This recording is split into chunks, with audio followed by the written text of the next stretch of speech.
اهلا بكم من جديد في فيديو جديد ومميز عن موبايلات سامسونج الجديدة، وهنعرض لكم النهاردة ميزات وحركات مخفية في واجهة سامسونج الجديدة One UI في موبايلات سامسونج A52 و A72.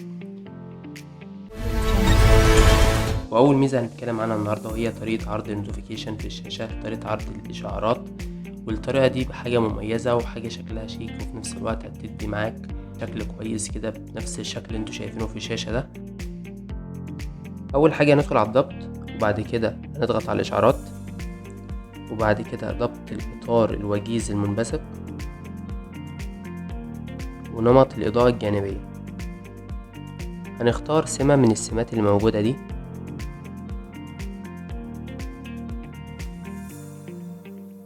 طبعا في أشكال كتير ممكن تختار منهم أي واحدة تعجبك. ممكن كمان تغير لون الإضاءة اللي تعجبك، في ألوان كتير تختار منهم اللون اللي انت عايزه. وبعد ما تختار الشكل اللي يعجبك بتضغط تم، وكده الخاصية تمت معاك.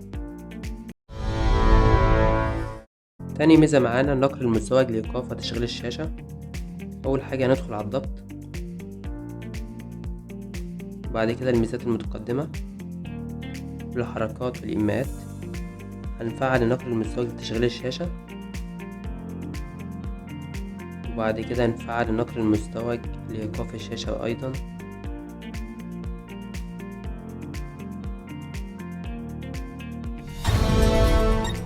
ميزة تالتة معانا وهو تطبيق الكاميرا. نضغط ضغطة طويلة على زرار الكاميرا وناخده معانا في الشاشة في أي مكان في الشاشة، وممكن نصور من خلاله.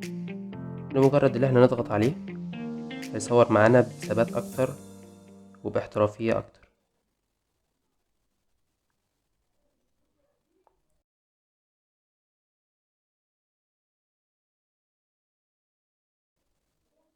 ممكن طبعا تصور صور متكررة، لمجرد اللي انت بتضغط على الزرار من تحت كده بيصور أزيد من كذا صورة في نفس الوقت، صور متكررة. الميزة الرابعة معانا وهي عرض خلفية للاتصال بتاعي بنفس الأشكال اللي موجودة دي. أول حاجة هندخل على ضبط الاتصال عندي من 3 نقط اللي فوق دول، سيتنج، وبعد كده نختار كل باك جراوند.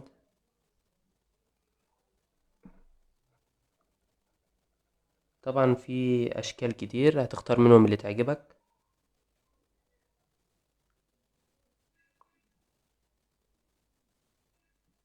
وبعد ما تختار الشكل اللي انت عايزه هتضغط على set as كل باك جراوند وهتتسطب معاك.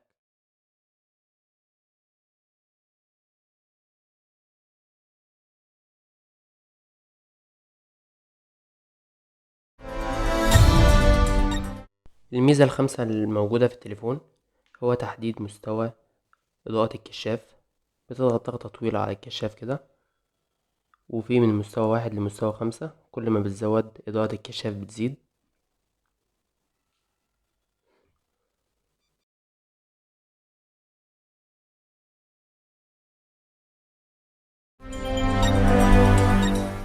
الميزة الثابتة معانا وهي عرض نسبة شحن البطارية.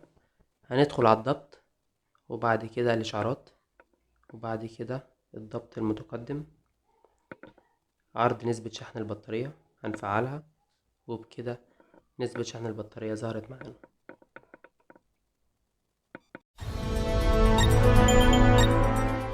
الميزة السابعة هو درج تطبيقات، درج جانبي كده تحط فيه التطبيقات المفضلة بالنسبة لك.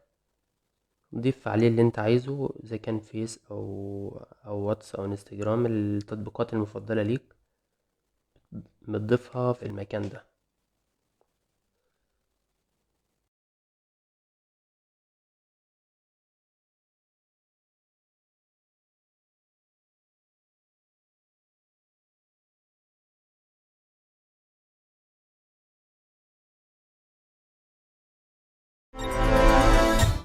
الميزة التامنة هندخل على الضبط، بعد كده هنختار الشاشة، شريط التنقل، إيماءات السحب.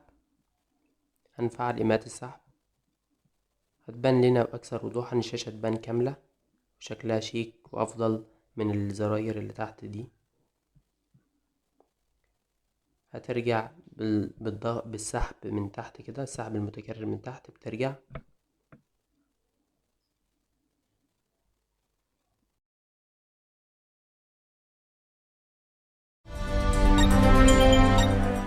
الميزة التاسعة معانا هندخل على الضبط، بعد كده هنختار الشاشة، وبعد كده سلاسة الشاشة هنفعل الشاشة ب90 هرتز أو 60 هرتز، اللي يعجبك طبعا هتفعله قياسي 60 هرتز مرتفع ب90 هرتز.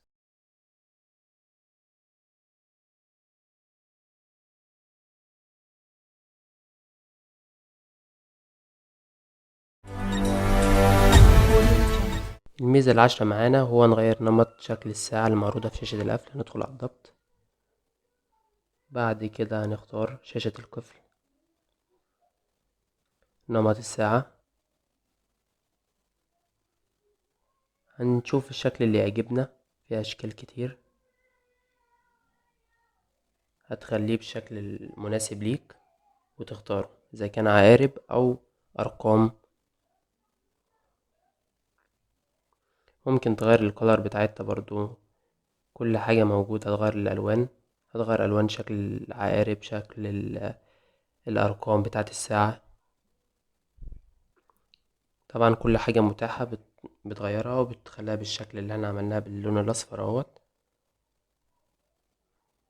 وكده تمام. الميزة ال11 معانا هندخل على الضبط، هندخل على الشاشة، هنفعل ميزة الدارك مود للحفاظ على العين. هتلاقي شكل التليفون شكله كويس معاك، وفي نفس الوقت هيحافظ على عينك من الإشعاعات الضارة. الميزة ال12 هندخل على الضبط، بعد كده هنضغط على شاشة القفل، معلومات حول جهة الاتصال.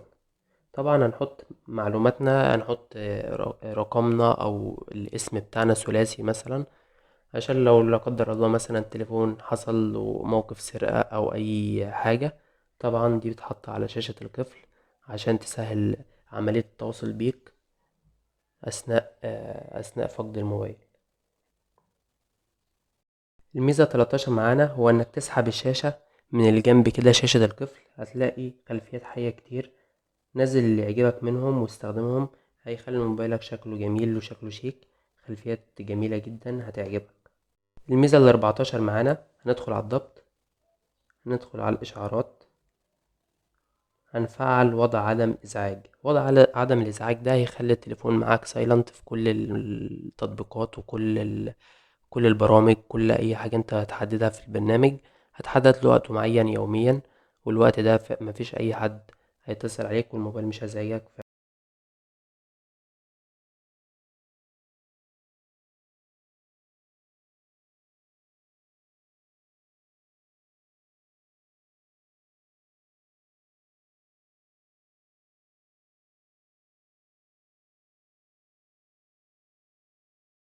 بما انك وصلت لحد هنا، ما تنساش تعمل لايك وتشترك في القناة عشان يوصلك كل جديد. شكرا للمتابعة، شكرا.